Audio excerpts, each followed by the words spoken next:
Produit par Binge Audio.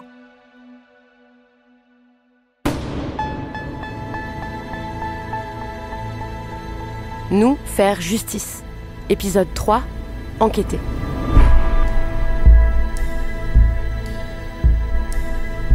La cuisine, le patinage artistique, YouTube, l'édition, les vins nature, les avocats, les universités, le nettoyage, les mairies, TF1, la police, les partis de gauche, les partis de droite et ceux du centre, le football, l'opéra, la photo ou les écoles. Ces 5 dernières années, toutes sortes de milieux ont vu des faits de violences sexuelles les concernant être révélés par des enquêtes journalistiques.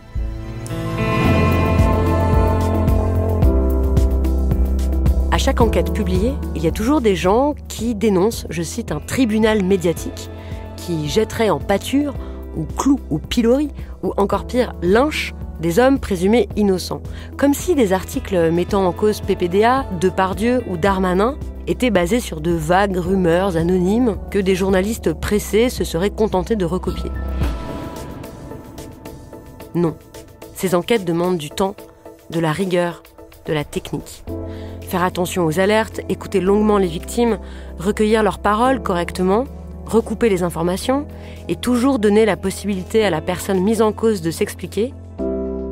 Ça veut dire qu'une enquête bien faite, c'est une façon essentielle de nous faire justice.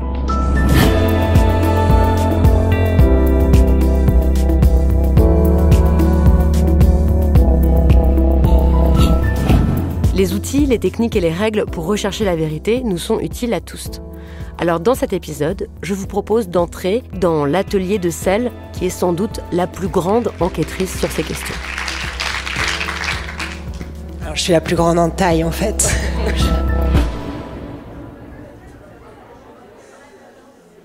Lénaïque Bredou est certainement la journaliste française qui a le plus souvent enquêté sur des faits de violences sexuelles pour le journal indépendant Mediapart.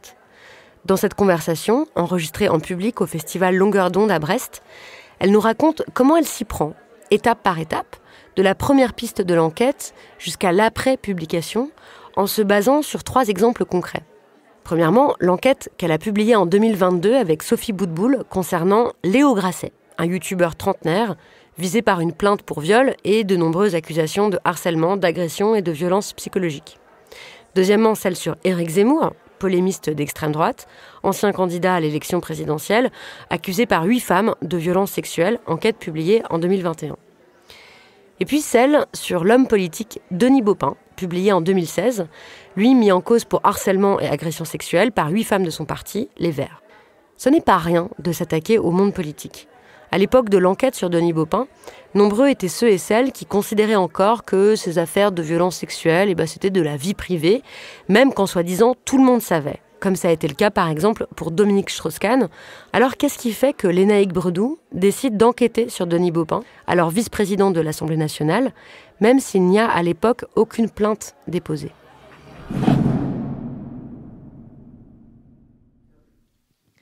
Alors justement, ça a tout à fait un lien avec Dominique Strauss-Kahn. C'est-à-dire que quand moi j'ai commencé à être journaliste politique, justement c'était quelques mois avant l'affaire Strauss-Kahn, donc en mai 2011, et moi j'ai commencé au service politique de Mediapart en charge des gauches en novembre 2010. Donc c'est vraiment juste quelques mois avant. Et c'est tout à fait lié parce qu'au moment où la déflagration se produit dans l'espace médiatique, bon évidemment dans l'espace politique, etc., mais aussi dans l'espace médiatique, on entend, à l'époque, ça paraît il y a très longtemps, mais en fait, c'était il n'y a pas si longtemps que ça, des propos justement où des journaux, y compris des journaux d'investigation, disent que le journaliste s'arrête à la porte de la chambre à coucher. Que précisément, évoquer les accusations de violences sexuelles qui ciblent alors Dominique Strauss-Kahn ne relèvent pas de l'intérêt général, ne sont pas légitimes dans le débat public. C'est dit par des responsables politiques, c'est dit par des responsables de rédaction. Je rappelle quand même que l'expression « troussage de domestique » à propos de cette accusation de viol a été émise par un directeur d'un journal. Jean-François Kahn, Marianne. Jean-François Kahn, voilà, qui, pour ne pas le nommer. Et ce discours sur « ce n'est pas un objet légitime tout court et ce n'est pas un objet légitime d'enquête journalistique » était extrêmement fort. Et c'était d'autant plus fort qu'à l'époque, dans les rédactions, on entendait et on me rapportait, c'est comme ça que je l'ai su, qu'on avait donné des consignes les années précédentes à des journalistes, à des jeunes journalistes femmes, de faire attention quand elles allaient interviewer Dominique Strauss-Kahn. Donc ça veut dire qu'il y avait des alertes dans des rédactions. Tout le monde savait, c'est toujours, il faut s'en méfier parce que de quoi on parle, qui est tout le monde, du degré de savoir quand même, il faut tout à fait le relativiser. Mais en tout cas, il existait des alertes, ça c'est sûr, et ces alertes n'ont pas été prises au sérieux comme un objet d'enquête légitime. Et moi, à l'époque, de façon un peu présomptueuse sûrement, mais je me suis dit que je voudrais pas, en étant journaliste politique, être 10 ans plus tard celle qui dit « bah oui, on savait » à propos d'une autre personnalité. Et je m'étais dit « bah non, ça va pas, il y a un truc qui va pas, il faut que ce soit un sujet journalistique ». Bon, entre proclamer ça, se le dire à soi-même et en faire une enquête, il y a encore beaucoup de chemin, mais c'était quand même ça l'idée, et c'était pas une réflexion que j'avais toute seule, évidemment. On était plusieurs à Mediapart. Il y avait aussi à ce moment-là, parce que c'est toujours lié comment la société elle évolue et comment la presse évolue, aussi des mobilisations féministes. Au moment de l'affaire Strauss-Kahn, il y a eu des rassemblements, il y avait Oser le féminisme, il y avait toute cette mobilisation qui éclora ensuite avec Nous Toutes, etc., mais qui venait aussi titiller la couverture médiatique de ces sujets, etc. Enfin, plein de choses intéressantes. Et donc, c'est ces allers-retours entre la société et les réflexions qu'on a dans la rédaction qui fait qu'ensuite, une enquête est possible. Et là, quand arrivent des alertes visant Denis Baupin, donc quelques années plus tard, on est exactement dans les mêmes scénarios, c'est-à-dire des alertes. C'est des premiers bruits. C'est pas des alertes AFP, quoi. Non, pas du tout. C'est les premiers bruits. C'est-à-dire, pour donner un exemple, quand je couvre la politique, donc parmi les partis que je couvre, il y a Europe Écologie Les Verts, j'entends, ouais, tu sais, lui, quand même, il est lourd, il est souvent assez lourd avec les femmes. Enfin, voilà, ça s'appelle une alerte. Parce qu'en fait, on sait aujourd'hui, on le sait mieux qu'avant, mais on sait aujourd'hui que ce genre de choses peuvent ne rien vouloir dire, mais que ça peut être quand même un premier élément qui nous dit il y a peut-être un souci et il y a un sujet d'enquête à faire. Donc c'est comme ça que ça a commencé, par une toute première alerte un peu comme ça. Ensuite, très concrètement, c'est la députée Isabelle Attard, qui n'est plus députée aujourd'hui, mais qui était députée à l'époque, qui, à la fin d'un déjeuner avec un des journalistes de Mediapart, et par ailleurs ami, Mathieu Magnodex, et Edoui Plenel, donc président de Mediapart, dit à la fin du déjeuner, alors qu'elle n'avait pas du tout prévu d'en parler, etc., finit par glisser qu'elle a un problème avec Denis Baupin, qu'il envoie des SMS, etc. Il rentre de ce déjeuner, vraiment, c'est exactement comme ça que ça s'est produit. Ils viennent me voir tout de suite, parce que voilà, j'ai travaillé sur ces sujets, etc. Et ils disent, mais ça va pas, il y a un truc à faire. Et moi, j'ai déjà entendu des alertes, donc on se dit, on y va. On y va, on enquête, on va bien voir ce que ça va donner. D'ailleurs, au début, ça n'a rien donné parce que ça n'a pas marché. On n'a pas réussi à publier d'enquête. On n'a pas réussi, parce que la condition posée par Isabelle Attard, c'était, moi, je veux bien vous parler, je veux bien dire, je veux bien témoigner, mais je veux pas être toute seule. Et de toute façon, nous-mêmes, pour l'enquête journalistique, on pouvait pas se contenter d'un seul témoignage, mais de toute façon, c'était sa condition à elle. Et au début, on n'a pas réussi. Et il a fallu, voilà, des mois d'enquête pour finalement arriver à recueillir petit à petit des éléments. Et c'est en marchant, parce que, bon, à l'époque, on est entre 2015 et 2016. On est donc avant MeToo. Donc, on est quand même à la préhistoire de ces enquêtes journalistiques, franchement. C'est-à-dire que on sait pas comment ça va être reçu. On ne sait pas quelle méthodologie particulière il faudrait employer. À partir de quand on va être suffisamment solide. Et ça, on ne le sait pas parce qu'il y a des critères journalistiques importants, fondamentaux, mais il y a aussi évidemment la réception dans la société. Et c'est cet aller-retour-là qui évolue au fil des années. Alors voilà, tu as raconté ce que pouvait être une alerte. Qu'est-ce qui maintenant, pour toi, te dit, tiens, là, je pense qu'il y a un fil à tirer, là, il faut aller faire une enquête? Quel est le type de signaux que vous recherchez à Mediapart? Et parmi maintenant les dizaines de mails que vous recevez, comment vous faites le tri sur ce que vous allez investiguer ou non? Alors, sur les alertes, c'est vrai que ce mot est peut-être pas très bien choisi, mais c'est vraiment, ça nous met en alerte pour dire on a un sujet possible d'enquête. Donc il y a effectivement, voilà, dans le cadre de notre travail sur d'autres sujets, ce truc tout d'un coup dit incidemment. Vraiment, quand vous êtes journaliste politique, par exemple, en fait, c'est tout le temps. C'est tous les jours.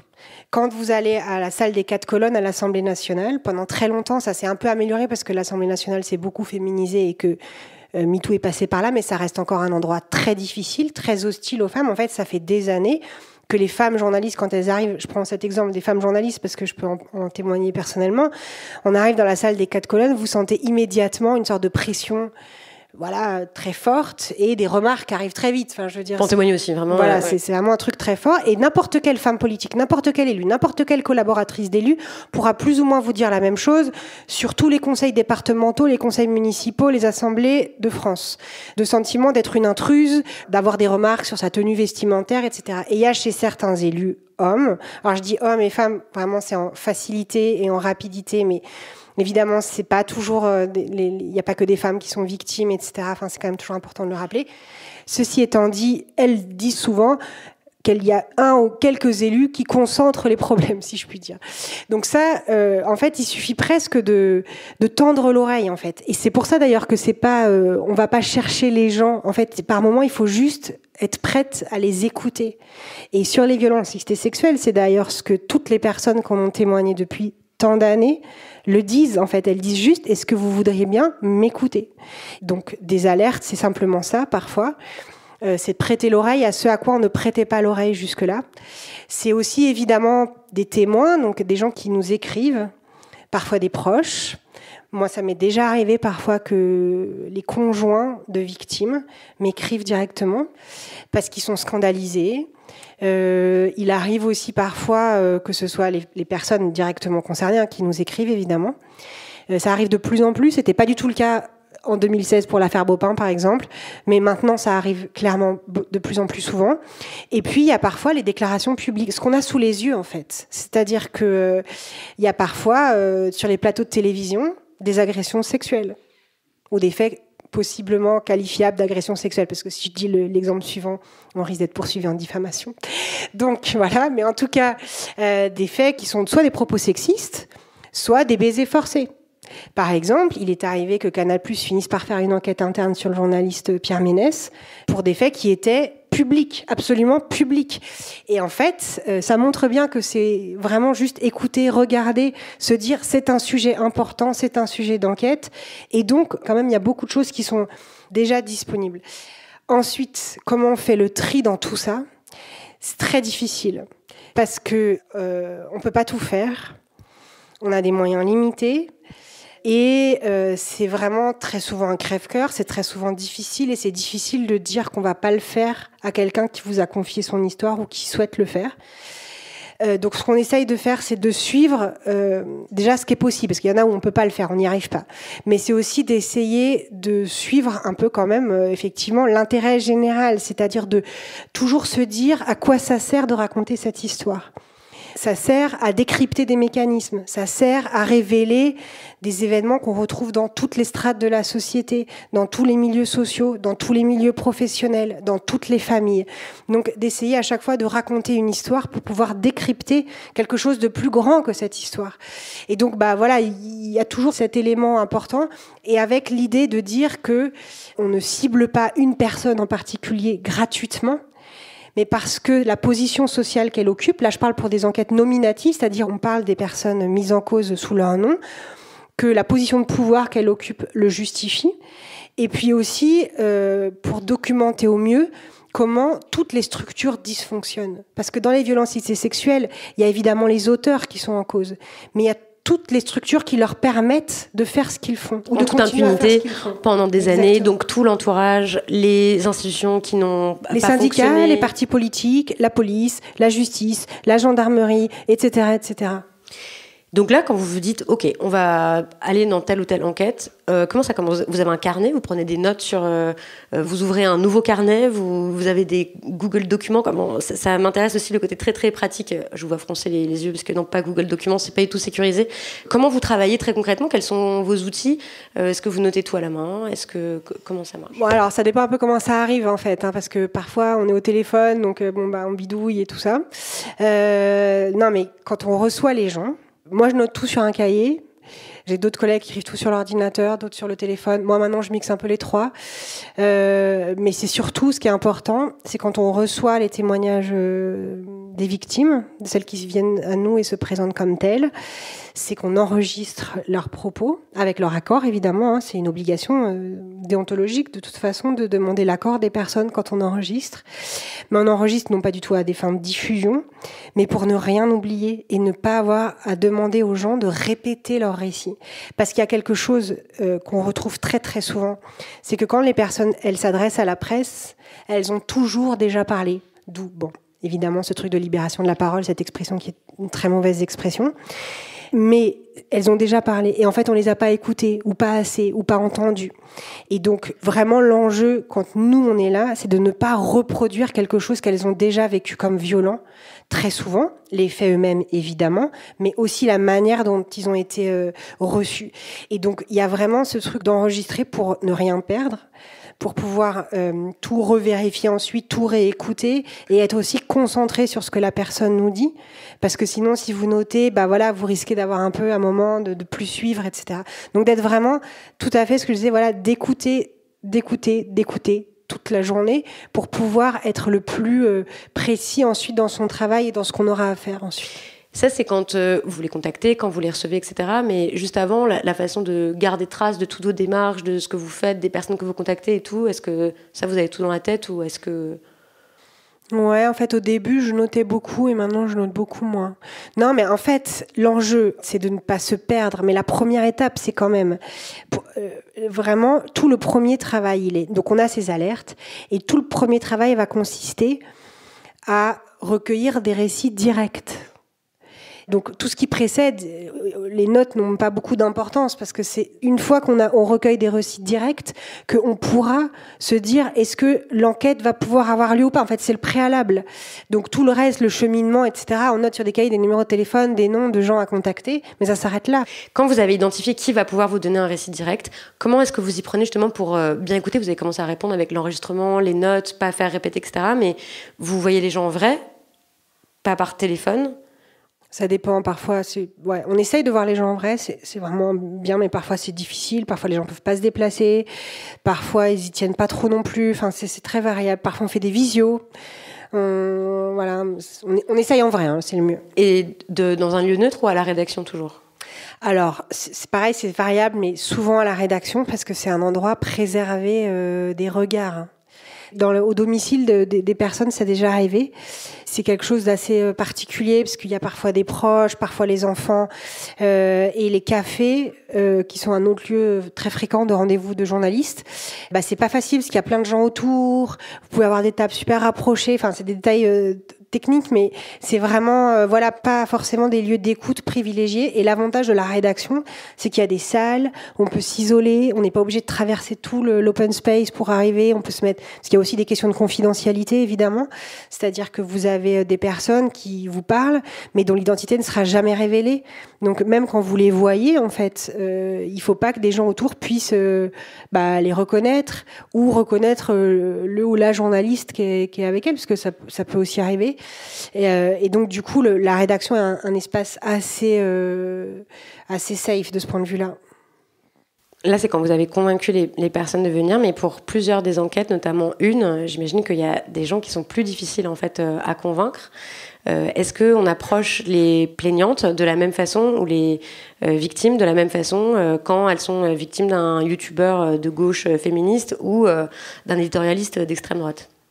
Non, en fait, non. Surtout quand vous travaillez à Mediapart, en l'occurrence, Éric Zemmour, par exemple, évidemment, les gens, très souvent, sont accusés de violences sexuelles dans le milieu direct dans lequel ils évoluent, ou dans un milieu proche, en tout cas. Et donc, dans le cas de l'enquête sur Éric Zemmour, qui a été une enquête vraiment, pour moi, tout à fait symptomatique de comment ça se passe très souvent les enquêtes sur les violences sexuelles. Exemple qui se retrouve exactement dans le cas de Denis Baupin aussi, ou de Léo Grasset, c'est-à-dire les déclencheurs extérieurs qui tout d'un coup font que des victimes ou des femmes qui se présentent comme telles ne voulaient pas et finalement décident de bien vouloir le faire. Parce que parler à la presse, en fait, c'est très difficile. Donc, c'est un effort. Et donc, parfois, elles renoncent, parfois, elles veulent pas. Et ce qui déclenche, exemple, Éric Zemmour, on avait reçu des premières alertes un peu indirectes, en tout cas des choses sur lesquelles on n'avait pas pu aller plus loin. Et donc, on avait ça gardé dans un coin avec Marine Turki, ma collègue de Mediapart. Et puis, ce qui se passe bien après, il y a une énorme affiche avec la tête d'Éric Zemmour qui est déployée à Aix-en-Provence dans le cadre de la préparation de sa candidature à l'élection présidentielle. Aix-en-Provence, ville où habite une élue ancienne socialiste qui s'appelle Gaëlle L'Enfant, qui découvre le visage d'Éric Zemmour sur un immeuble de sa ville et qui ça suscite chez elle, tout d'un coup, elle publie un post sur Facebook dans lequel elle raconte qu'il a essayé de l'embrasser de force à l'université d'été de La Rochelle quelques années auparavant, parce que tout à coup, d'avoir vu le visage d'Éric Zemmour dans la ville où elle est élue d'opposition, lui est insupportable. Et donc, elle ne l'avait jamais rendu public, elle ne l'avait jamais dit, elle en avait parlé à beaucoup de proches. Ça, on a pu le vérifier puisqu'on leur a parlé, mais elle l'avait jamais dit publiquement. Mais cet élément déclencheur, et c'est de là, grâce à ce post sur Facebook, que nous, on va ensuite réussir à ressortir ce qu'on avait déjà, qui n'avait pas abouti, qui va finalement aboutir pour partie, et que parce qu'elle fait un post public, des gens s'adressent à elle, elle renvoie vers nous, des gens s'adressent directement à nous, que du coup on aura suffisamment de témoignages, suffisamment d'éléments pour pouvoir ensuite publier une première enquête en 2021, qui passera à l'époque totalement sous les radars, mais en tout cas c'est comme ça qu'on pourra le faire. Et je dis ça parce que sur Denis Baupin, il s'est passé la même chose avec cette histoire de rouge à lèvres le jour du 8 mars sur une de Libération, et ça a été vraiment sur une campagne de communication. Et c'était vraiment insupportable pour la plupart des victimes. Quand vous écoutez les femmes, donc vous ne voulez pas leur faire répéter, il y a aussi une autre chose que vous faites à part enregistrer, vous leur faites signer des formulaires. Donc c'est difficile de parler à la presse. La médiatisation des affaires, il suffit de demander à des femmes qui sont passées par là à quel point c'est difficile, c'est long. Souvent elles ne regrettent pas de l'avoir fait, mais c'est pénible. Parce que c'est beaucoup d'angoisse, c'est beaucoup de stress, vous savez pas la réception de tout ça. Et il y a aussi un énorme facteur de peur. Il y a la peur du cyberharcèlement, il y a la peur de la réception, de la réaction de sa famille, de ses proches, de son entourage professionnel, mais il y a aussi la peur des poursuites judiciaires, et notamment des poursuites en diffamation. Les poursuites en diffamation concernent la presse, mais peuvent concerner les personnes qui sont citées dans les articles. Et c'est de toute façon une arme qui est très souvent utilisée par les gens mis en cause pour menacer et pour faire peur. C'est ce qu'on appelle des procédures bâillons, donc pour faire taire les gens. Enfin, c'est pas le terme officiel, mais c'est voilà. Dans le code pénal, ça s'appelle pas comme voilà. ça. Mais c'est quand même l'idée, quoi, de les faire taire. Et vous avez montré dans une récente compilation que vous avez faite des 100 affaires les plus médiatisées depuis le début de MeToo, qu'en fait, très souvent, ce qui se passe, c'est que les mis en cause annoncent porter plainte pour diffamation.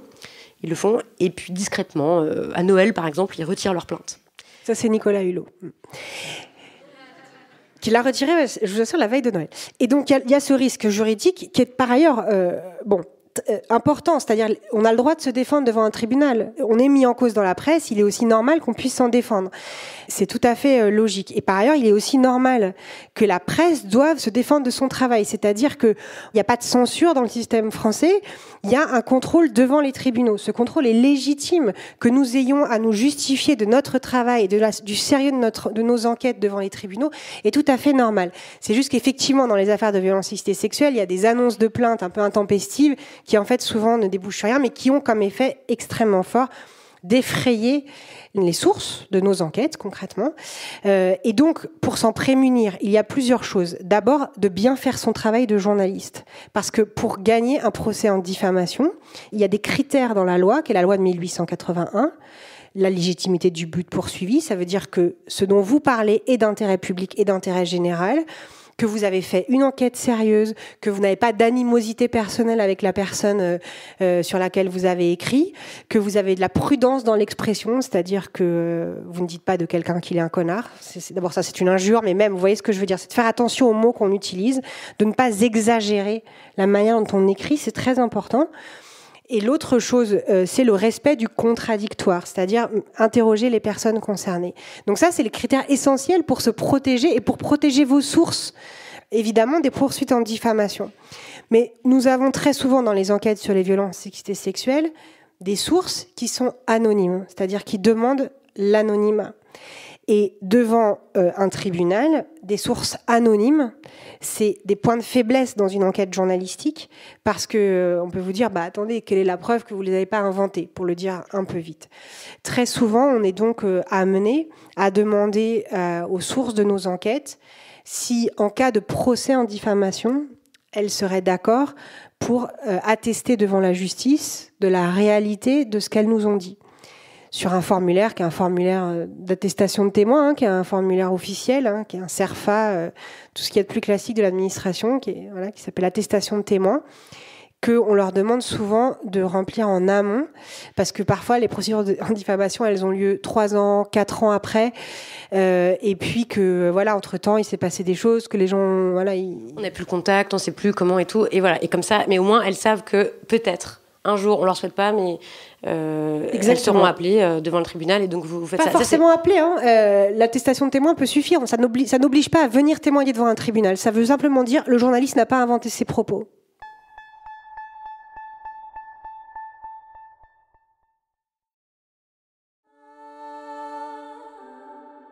Ensuite, il faut vérifier. Encore une fois, c'est ça une enquête sérieuse aussi. Comment est-ce qu'on vérifie ?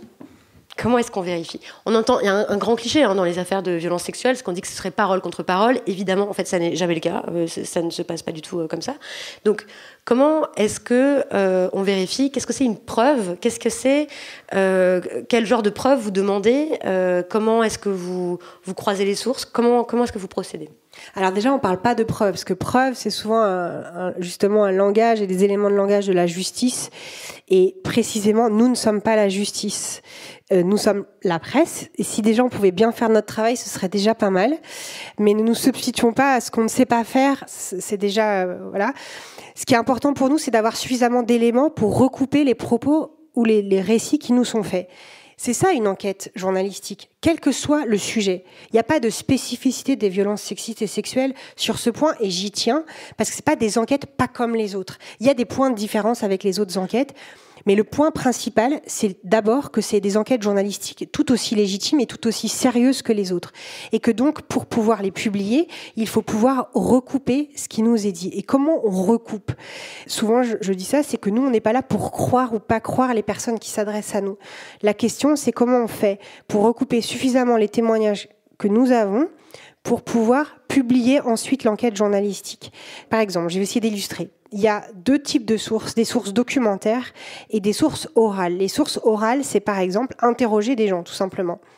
Parce que les personnes, dans l'écrasante majorité des cas, elles ont toujours parlé de ce qui leur est arrivé à quelqu'un, même partiellement, même parfois il y a très longtemps. Et de toute façon, souvent plus récemment qu'aux journalistes qu'elles rencontrent, parce que c'est souvent un cheminement. Bout de la chaîne, en fait. Exactement.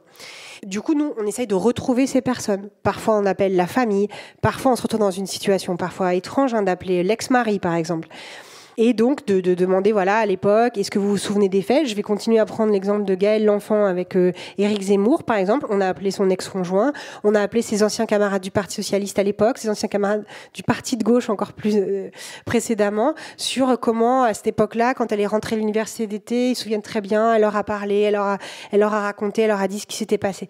C'est précieux parce que ça recoupe la parole de quelqu'un, ça remet des dates. D'ailleurs, c'est grâce à son ancien conjoint que nous avons retrouvé une précision sur la date à laquelle son récit se déroulait. Et donc ça, c'est une première type de source. Il y a ensuite des sources documentaires. Dans les sources documentaires, il y a plein de choses possibles. Il y a des SMS, des mails, des messages échangés, soit avec la personne mise en cause, il y a parfois des mails d'excuses, des textos d'excuses.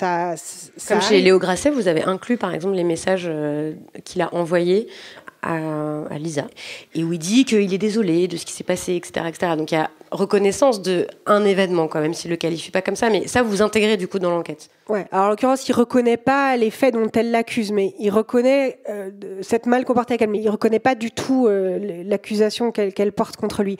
Non, mais exactement, en fait, il y a des éléments dans les échanges, non mais ça arrive qu'il y ait des « je suis vraiment désolée, je me suis comportée comme un con, j'aurais pas dû faire ça, etc. etc. » Mais il y a aussi tout simplement la trace d'échange qui permet de retrouver une date, qui permet de retrouver des lieux, qui du coup corroborent le récit de la personne. Donc plein de petits éléments, en fait, c'est vraiment un travail de petites briques sur petites briques sur petites briques qui ensuite, à la fin, permet de dire, bon, est-ce que là, le témoignage, il est suffisamment consolidé pour le publier ? À aucun moment la question c'est est-ce que c'est vrai ou est-ce que c'est faux, au sens où on viendrait proclamer que quelqu'un est coupable ou que quelqu'un est innocent. C'est la justice qui le fait. C'est pour ça que dans la justice, on parle d'un faisceau de preuves. Par exemple, on dit, voilà, c'est pas la même chose. C'est vrai qu'on parle pas de preuves en exactement. Là, on dit, on a suffisamment d'éléments pour estimer que le récit est recoupé. Ça veut pas dire que quand on le recoupe pas, il est faux. Ça veut dire qu'on n'a pas réussi à le recouper. C'est tout ce que ça veut dire. Quand on le publie, on a suffisamment d'éléments, on peut le faire. On peut le faire et on peut le faire d'autant plus quand très souvent, dans la plupart des enquêtes qu'on fait, non seulement on fait ce travail de fourmi sur chaque récit, mais on le fait sur plusieurs récits parce que la plupart des enquêtes qu'on publie concernent plusieurs personnes se présentant comme victimes, parce que justement, l'accumulation de récits offre un tableau, un panorama qui permet de mieux comprendre l'environnement dans lequel on est et qui permet d'emporter aussi la conviction. Est-ce que vous en parlez à vos proches ? Est-ce que, quand vous êtes en train d'enquêter, est-ce que vous avez une sorte de secret professionnel ? Est-ce que vous en parlez à vos consoeurs, confrères ? Quel type d'informations vous partagez et quel type d'informations vous gardez pour vous ? Alors, j'en parle pas beaucoup à mes proches, y compris parce qu'il y a effectivement une question de confidentialité.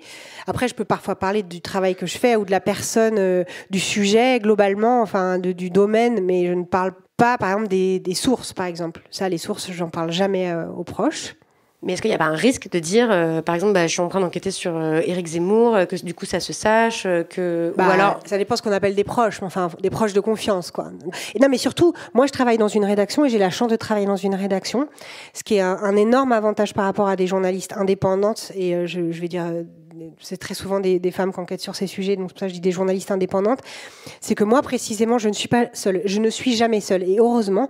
D'ailleurs on fait très souvent des enquêtes à plusieurs. Moi je travaille très souvent avec Marine Turki ou avec Sarah Brett ou avec Valentine Auberti à Mediapart, précisément parce que c'est aussi beaucoup plus facile, enfin en tout cas ça aide beaucoup d'être à deux, et de toute façon même quand on fait l'enquête tout seul, il est vraiment important de pouvoir échanger, discuter tout le temps. Les enquêtes sur les violences sexuelles, c'est des heures et des heures et des heures de discussion. Dire et là qu'est-ce que je fais, comment je fais, et là comment on pourrait prouver telle chose, est-ce que tu as pensé à lui demander tel ou tel truc, est-ce qu'il n'y a pas des traces de ça, qu'est-ce que ça, exactement, ouais. Et puis tous les moments où on doute, on se dit mais attends, est-ce que je suis dans la bonne direction ? Est-ce que ça va ? Est-ce que je suis pas en train de me tromper ? Je veux dire, c'est quand même plein de moments de doute en fait, de doute, de questionnement, et ça il faut pouvoir les partager parce que c'est quand même essentiel de garder cet élément du doute. Vous avez dit que un élément très important, et c'est dans la loi aussi de 81 sur qu'est-ce qu'une enquête sérieuse, comment on peut prouver sa bonne foi comme journaliste, c'est le respect du contradictoire. Donc vient un moment, quand vous avez tout bien rassemblé, on a tout recoupé, vous savez, etc., il va falloir aller voir la personne mise en cause. Comment ça se passe ? Vous avez son numéro depuis longtemps, vous vous dites ok, c'est le moment, on contacte son avocat. Quelle est la règle, comment vous procédez habituellement ? Alors, en général, on a leurs coordonnées personnelles, tout simplement parce qu'on a échangé avec des sources qui ont été en contact direct, souvent par mail, par téléphone, avec les personnes mises en cause. Donc du coup, même quand nous, on ne l'a pas par avance, pour donner un exemple très concret, moi j'étais journaliste politique, le numéro de téléphone de Denis Baupin, je l'avais par avance, mais il y a des cas où ça n'est pas arrivé. Par exemple, je n'avais pas les coordonnées de Léo Grasset, mais bon, il suffit, à partir du moment où j'ai échangé avec des femmes qui ont été en échange avec lui pendant très longtemps, de fait, j'avais accès à ses coordonnées. Donc très concrètement, on contacte la personne soit par téléphone, soit par mail, en lui demandant bien. Ça, c'est quand même, faut imaginer, c'est pas la veille de la publication, c'est quand même très en amont. Genre combien de temps à peu près ? C'est variable en fait, mais ça dépend. En fait, on contacte les personnes non pas quand on a fini l'enquête, mais quand on a quand même recueilli suffisamment d'éléments pour se dire bon. Il y a suffisamment de choses pour dire on peut déclencher un contradictoire. C'est pas la peine de le faire quand vous n'avez pas assez de choses, parce que ça sert à rien en fait. Et puis de toute façon, il faut pouvoir aussi interroger la personne mise en cause sur l'intégralité des éléments que vous avez recueillis. Donc il faut le faire à la fin du travail de collecte, mais qui n'est pas la fin de l'enquête, puisque le contradictoire est vraiment un moment... En fait, c'est d'ailleurs un enjeu quand on est journaliste à travailler là-dessus, mais j'imagine que c'est vrai d'autres professions travaillant sur les violences sexuelles. Il faut réussir, même si les enquêtes sont parfois très longues, que parfois les récits sont très lourds, les histoires sont très violentes. Et donc, en fait, de garder quand même à la fin une sorte d'ouverture assez grande pour vous dire que vous allez être prêt à recueillir le récit de la personne mise en cause. de l'écouter vraiment, en fait, d'être vraiment prête à écouter les réponses. Et c'est quand même important parce que, c'est même très important, pas uniquement parce que c'est une obligation légale, mais parce que ça vous permet aussi d'être au plus juste, de trouver, de mieux comprendre dans l'environnement dans lequel on est. Et je vais essayer d'être claire dans ce que je dis, c'est-à-dire que quand on dit les violences, on essaie de décrypter les mécanismes dans les réponses des mis en cause. Parfois, les mécanismes se font jour quand ils répondent. En fait, ils répondent quasiment jamais. Mais quand ils répondent, ils racontent parfois quelque chose de ces mécanismes, que pendant des années, on leur a rien dit, que donc ils ont continué, que parfois on a fini par leur dire et qu'ils jurent qu'ils ont changé, ou que parfois ils sont d'une très grande brutalité dans leur réponse. La très grande brutalité dans la réponse, pour moi, elle est signifiante. Quand par exemple vous avez un mis en cause qui passe son temps à expliquer qu'en fait les femmes sont des menteuses, des manipulatrices, que finalement quand même tout ça, MeToo, ça va bien une 2 secondes, mais enfin on peut plus rien dire, on peut plus rien faire. Bon, ça, vous êtes dans un environnement qui dit quelque chose, et c'est pas pareil un mis en cause qui répond comme ça que quelqu'un qui dit bah ouais, j'ai peut-être fait de la merde, voilà, bah ouais, voilà, c'est vrai. Voilà, en fait, franchement, c'est important dans un article parce que la manière dont vous allez le raconter, elle dit quelque chose de toute la palette de la réalité. Moi, ça m'a beaucoup marqué quand Adèle Haenel, elle l'a dit sur le plateau de Mediapart, que c'est pas des monstres. Ce sont nos pères, nos frères, nos amis, nos collègues, et que à partir de là, je veux dire, une fois qu'on a entendu ça, moi, ça m'a bouleversé cette phrase parce que je me suis dit, mais c'est tellement ça et c'est tellement ça dans toutes les enquêtes. Et donc, cette phase du contradictoire, elle est la phase où on est confronté exactement à ça. Ce n'est pas des monstres. Ce ne sont pas des monstres. Parfois, c'est des mecs sympas, on les comprend. Voilà, il y a tout. C'est des parcours de vie, c'est des voilà. Mais quand tu dis être prête à accueillir ça, comment tu prépares ça ? Tu as une liste de questions, une liste de faits, tu leur poses les uns après les autres, tu les préviens que ça va avoir lieu, parce que tu les appelles pas pour dire vous avez 1h30 devant vous, parce que j'ai un certain nombre de questions. Comment tu fais ? Bah non, voilà, il faut être faire, donc il faut être ouvert. Cette ouverture-là, elle se manifeste aussi dans le fait de dire voilà pourquoi on appelle les gens. On ne ment pas, on ne ment pas. Donc on dit voilà, bonjour, je suis journaliste à Mediapart, j'enquête sur des accusations de violencité sexuelle qui vous visent. J'essaie de dire ça le moins brutalement possible, tout en disant la vérité. Voilà, et j'aimerais vraiment qu'on échange, je pense que c'est vraiment important. Et je le pense vraiment, parce qu'encore une fois, ça apporte vraiment quelque chose aux enquêtes quand on a des réponses. Et alors, donc voilà, ça c'est la première étape. Là, très souvent, les gens répondent, soit en disant qu'ils ne vont pas répondre, soit en renvoyant vers leur avocat ou leur avocate.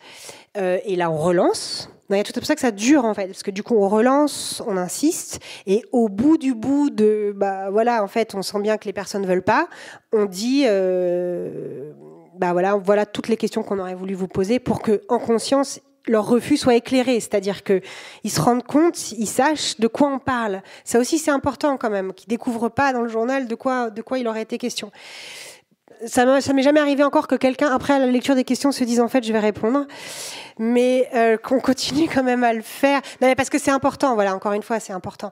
Et voilà, et parfois, encore une fois, c'est très rare que les gens répondent. Et à partir de là, une fois qu'on a un refus clair, répété, voilà, à un moment, on se dit, on finalise l'article et on peut le publier. Et au moment de publier, il y a combien de relectures avant ? Comment ça se passe ? Qu'est-ce que vous vérifiez, par exemple, comme ultime détail ? Qu'est-ce que vous avez appris à vérifier maintenant ? Par exemple, quand on publie un livre, il est connu qu'il faut bien vérifier que le titre est bien écrit sur la couverture. Parce que, en fait, c'est ce qu'on plante le plus souvent, ou sur la tranche, par exemple. Ça arrive très souvent qu'il y ait des coquilles ou des trucs. Voilà. Est-ce qu'il y a des choses comme ça quand on publie une enquête sur ce sujet ou sur d'autres qu'il faut absolument apprendre à vérifier et à faire? En fait, il y a des tonnes de relectures. Comme je dis, il y a des heures et des heures de discussion. Il y a des heures et des heures de relecture. Parce que il y a je ne sais pas combien de versions du papier, mais il y en a beaucoup. Alors qui parfois circulent de façon non sécurisée sur Google Doc, mais c'est pas du tout une bonne idée. Oui, d'ailleurs, je veux bien qu'on fasse juste une toute petite insiste sur ça. Justement, ces documents, vous les protégez. Il y a plein d'affaires qui sont quand même très très sensibles. Ce serait quand même très facile d'accéder à vos sources, à vos textes, à vos. Non, mais ça, on met pas les sources, les noms des sources sur. On maquille des noms dans les répertoires de téléphone. Il y a des choses qu'on n'écrit pas, il y a des choses qu'on ne dit pas au téléphone, et il y a des choses qu'on n'écrit pas par mail. Ça, c'est sûr. Voilà. Je vais vous donner un exemple sur Éric Zemmour. Vraiment, il y avait plein de femmes qui étaient terrorisées par lui, mais terrorisées par ses partisans, par le risque de cyberharcèlement, voire le risque d'agression physique, parce que même si maintenant, vu qu'il a fait un mauvais score à la présidentielle, en tout cas plus mauvais que ce que la presse avait raconté pendant des mois et des mois, on a un peu oublié, mais quand même son meeting de lancement, il y a des agressions physiques de militants contre des journalistes. Il y a quand même une ambiance très violente. Et donc, typiquement, c'est une des enquêtes où les femmes, elles avaient le plus peur. Non seulement elles avaient peur de parler à Mediapart, parce que plusieurs d'entre elles venaient de la droite, voire un peu plus. Mais en plus, elles étaient terrorisées par les conséquences de ce qui pouvait leur arriver. Et ça, c'est des choses auxquelles vous devez faire évidemment extrêmement attention. Et je ne parle pas d'éventuelles sources judiciaires, policières, qui sont aussi des sources avec lesquelles on travaille très souvent. Donc on relie énormément, on protège les sources et on relie énormément. On relie énormément et on fait aussi des relectures avec l'équipe d'avocats et d'avocates qui nous accompagnent à Mediapart, qui est le cabinet Seattle, et notamment Emmanuel Torgman, qui fait une relecture maintenant depuis de nombreuses années de toutes les enquêtes sensibles que nous faisons, notamment sur les violences sexuelles, et qui joue un rôle très important parce que après que nous on a essayé de tout vérifier, de dire attends là mais pourquoi, est-ce que c'est cohérent ce témoignage, on refait un peu l'enquête en réalisant. Lui, il repasse derrière avec son regard de juriste pour dire voilà, là ça va pas, là c'est trop faible, là etc., etc. Et ça, c'est très long. Une fois que c'est publié, qu'est-ce que tu fais ? Qu'est-ce que vous faites en général ? Tu guettes les réactions, quelle est la réaction dont tu rêves ? De quoi tu as très peur ? Comment tu gères l'après ? Et qu'est-ce que ça fait aux victimes en général ? De quoi j'ai très peur ? J'ai très peur de me tromper. Voilà, c'est logique, mais ça reste. Et d'ailleurs, je pense que c'est sain que ça parte pas. Mais vraiment, j'ai très peur de me tromper. Même au moment de la publication, j'ai encore un moment me disant « Oh là là, j'espère que ça, j'ai pas faux. J'espère que c'est bon. J'espère que je me suis pas plantée. » Voilà. Donc, ça, c'est la première chose. L'autre peur, c'est aussi que j'ai peur des réactions des victimes. C'est-à-dire, j'ai peur qu'elles s'y retrouvent pas, que en fait ça leur convienne pas, qu'elles se sentent trahies dans ce qu'elles ont pu dire, etc. Ça, j'ai peur de ça et j'ai peur. Alors même que tu as fait tout relire, vous faites toujours relire les citations qui sont présentes dans le papier. Exactement. Aux victimes, toujours. Ouais, on les fait toujours relire pour plein de raisons, des raisons de protection juridique, mais aussi parce que quand je dis on écoute les gens, en fait c'est la seule différence des enquêtes sur les violences sexuelles par rapport à des enquêtes sur l'évasion fiscale ou sur pourquoi il ne faut pas faire cette réforme des retraites, c'est tout simplement que les sources des enquêtes sont des personnes, sont des gens qui se présentent à vous comme des victimes. Et ça, c'est à la fois les mêmes règles déontologiques que pour toutes les autres enquêtes, mais ce point-là, il vous oblige de manière différente. Parce que vous avez des gens qui vous confient leur histoire, qui vous confient parfois leur traumatisme, qui vous confient tellement que vous devez être à la hauteur de ça, à la hauteur de ce geste. Et ça, je me souviens très bien, la première fois que je l'ai dit, que c'était ça qui me faisait le plus peur, en fait. Enfin, après la peur de me tromper, c'est ça. Et en fait, je me souviens très bien, je l'ai dit lors du procès en diffamation que Denis Baupin avait intenté contre nous en 2019. Et j'ai dit à la fin au tribunal, j'ai dit que j'espérais juste avoir été à la hauteur de leur courage. Et ça, c'est vrai que vous avez quand même cette responsabilité immense comme journaliste d'être à la hauteur de ce courage, de cette force, de cette prise de risque. Et ça, c'est la chose qui me fait... d'ailleurs, rien qu'en y pensant, ça me fait peur. Voilà, c'est la chose à laquelle je pense. Et ensuite, la dernière chose, peut-être, c'est la réception. Parce que vous savez jamais comment une enquête va être reçue, même si ça a évidemment énormément changé. C'est-à-dire là où on a eu le plus peur, c'était en 2016, au moment de Denis Baupin, parce que là, on savait pas du tout ce qu'allait se passer. Alors vraiment, on se disait, en fait, soit on va nous dire qu'est-ce que c'est que ce machin, soit c'est la vie privée, soit on s'en fout complètement. Et ça s'est pas du tout passé comme ça, mais on a encore un peu cette appréhension, même si ça a beaucoup évolué. Par exemple, l'enquête sur Éric Zemmour, il s'est à peu près rien passé. Donc ça prouve que ça peut encore arriver. Et ça, c'est très déceptif pour les sources, évidemment, qui ont mis toute cette énergie, qui ont bravé leur peur, qui ont prévenu leur famille, qui ont fait tout ce travail, à qui on a demandé d'aller rechercher leurs mails, à qui on a demandé leur échange SMS, qui ont été chercher leurs journaux intimes. Dans le cas d'Éric Zemmour, il y en a une, elle avait tout raconté dans son journal intime. On lui a demandé de nous montrer son journal intime. Enfin, vraiment, c'est tout un travail quand même qu'il faut d'investissement dans ces enquêtes et qui devient très déceptif. Ça, voilà, c'est quelque chose qu'on appréhende parce qu'évidemment, sans se prendre pour ce qu'on n'est pas, on essaye quand même d'être utile. Et dans notre travail de journaliste, utile au débat public, utile pour informer, pour éclairer, et puis quand même utile à ce que des choses puissent changer, ce qu'on appelle le journalisme d'impact. Mais c'est vrai que quand même, encore une fois, à la place qu'est la nôtre, on espère toujours que ça serve à quelque chose. Et parfois, ça sert à rien. Ou pas à grand-chose. Ou pas sur le moment. Parce que ce qui se passe après, c'est souvent, et d'ailleurs il y a souvent une deuxième enquête qui aboutit, parce qu'une fois qu'on a mis en cause quelqu'un ou un domaine, etc., et ben, d'autres victimes se manifestent. Et ça arrive de très nombreuses fois dans les enquêtes que vous faites. C'est quasiment systématique. Et aussi, ça fait évoluer en fait les consciences. On a tous énormément appris en fait en lisant ces enquêtes, parce qu'il y a des mécanismes qui paraissaient pas problématiques. Je pense notamment à l'enquête sur Léo Grasset, qui n'était pas évidente au début, qui peut-être n'aurait pas pu exister il y a encore 3 ans ou 4 ans, parce que c'est des histoires de relations intimes. Certes, il y a une plainte pour viol, mais enfin, il y a surtout des exemples de violences psychologiques, de choses qui étaient tout à fait normalisées, le sont encore très largement. Et donc, pour terminer, sur quoi est-ce qu'il faudrait enquêter, à ton avis, qui manque là, sur quelle zone grise? Puisque les zones grises, c'est toujours des zones à éclairer, en fait. C'est des zones sur lesquelles on n'a pas fait encore toute la lumière. Donc, qu'est-ce qui est encore, ou que toi, tu comprends pas encore très bien, et tu dis qu'il faudrait continuer à mieux comprendre, à décrypter, à raconter?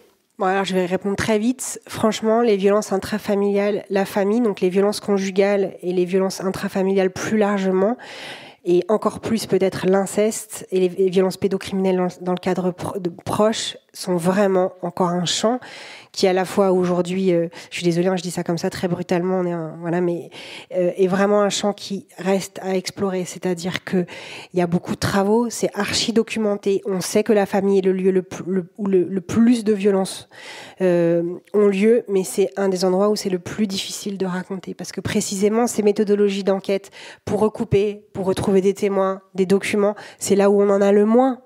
Parce que les témoins, ce sont les autres membres de la famille. C'est la mise en péril de l'édifice de toute la famille, où les autres, les témoins, sont en fait aussi des victimes, parce que les proches sont aussi des victimes. Donc, en fait, c'est vraiment un point difficile, et où on s'échange moins de mails et moins de SMS pour se parler que dans une... professionnel. Exactement, ou... Et puis, que quand dans on est un adulte. collègue. Voilà, exactement. Donc, du coup, c'est vraiment un point qui me semble vraiment très, très important et qui reste encore vraiment difficile à aborder, même si le livre de Camille Kouchner, La Familia Grande, a vraiment permis un phénomène, je pense, qui ne se refermera plus, du moins j'espère, de se déployer. Mais il reste quand même vraiment ce champ-là. Et plus largement, sur les violences conjugales, je pense que on n'est vraiment pas arrivé au bout sur les violences psychologiques, mais aussi sur les violences physiques, parce qu'on voit bien que dans un cas médiatique, qui est celui du député Adrien Quatennens, on voit bien qu'il y a encore des interrogations sur est-ce que c'est vraiment légitime, est-ce que vraiment c'est pas une affaire privée. C'est ce que d'ailleurs on dit une partie de ses camarades de la France Insoumise, que tout ça c'était une affaire privée, une affaire de conflit de couple, etc. Et en fait, parler comme ça, c'est passer à côté de ce que sont l'arrêté des violences conjugales, et ça montre qu'il y a quand même encore tout ce travail à faire, je pense, qui est devant nous. La dernière question, c'est celle qu'on pourrait appeler du droit à l'oubli, le fait que, en fait, quand vous publiez ces enquêtes, certes, vous avez tout revérifié énormément, elles sont extrêmement solides et elles sont publiées sur Internet et elles sont reprises après par plein de médias. Une fois que vous avez fait tout le travail, hop, tout le monde reprend et amplifie et tout. Bon. Et le nom du mis en cause, les personnes, quand on tape leur nom sur Google, on va les retrouver très probablement pendant très très longtemps. Et quelle est votre position par rapport à ça? Est-ce que parfois vous vous dites, je sais pas, il faudrait supprimer ces enquêtes au bout d'un certain temps? Est-ce que... Non, en fait, il y a toute une réflexion en cours qui est sur la RGPD, donc la protection des données personnelles, et le fait que aujourd'hui la réglementation a changé et que les personnes peuvent demander à ce que leur nom, pas forcément mis en cause, par ailleurs ça peut aussi être des témoins, ça peut être dans à peu près tous les papiers sur tous les sujets, demander à ce que leur nom soit supprimé. En gros, on y va en marchant parce que c'est nouveau. Il n'y a pas beaucoup de jurisprudence. C'est pas évident de savoir à quel moment, à partir de combien de temps, parce qu'en fait, effectivement, la loi, elle était faite pour la presse papier, où en fait, après, il n'y avait pas cette trace que le numérique permet. Et donc, pendant combien de temps? Voilà, c'est une question qui est ouverte. c'est une question qui est pas simple, qui dépend aussi de la notoriété des personnes, qui peut dépendre de la gravité des faits dont ils sont accusés. Là, si je reviens sur les seules violences sexuelles. Mais il faut quand même se dire que pour l'instant, on est dans un temps très court. Parce que tu parlais de la première enquête, donc 2016. Bon, c'était il y a 7 ans, pardon. Donc, c'était il n'y a pas si longtemps. On n'est pas dans une période où 30 ans après, 20 ans après, on n'en est pas encore là. Mais c'est une réflexion à avoir. Ouais. Merci beaucoup.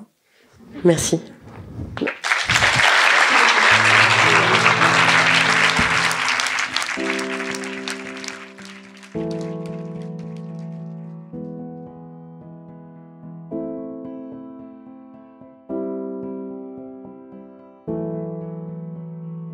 Vous venez d'écouter Lénaïque Bredou, journaliste, enquêtrice et responsable des questions de genre pour le journal indépendant Mediapart. Merci à elle et merci à ce formidable média. C'était le 3e épisode de Nous faire justice, un cycle de discussions qui se tient en public dans des lieux, des festivals, partout en France. Un grand merci au festival Longueur d'onde à Brest pour leur invitation. Merci au public venu assister à cette conversation enregistrée en février 2023 par Paul Berthiaud, qui a aussi assuré la réalisation et le mixage. À la production et à l'édition, c'est Naomi Titi. À la communication, Jeanne Longhini et Lise Niederkorn.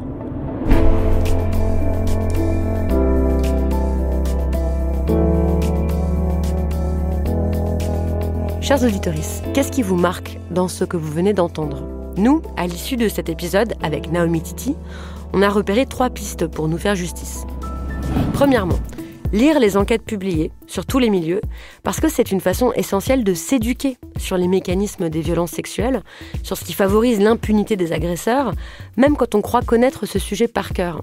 À chaque enquête, on apprend des nouvelles choses, des détails, des façons d'opérer, ce qui nous rend collectivement plus alertes et plus conscientes, plus conscients. Deuxièmement, faire attention aux signaux faibles, aux alertes, être à l'écoute en faisant preuve de prudence. C'est-à-dire que c'est pas parce qu'il y a des rumeurs de violence concernant un proche ou quelqu'un qu'on connaît que les faits sont avérés, mais c'est à prendre au sérieux.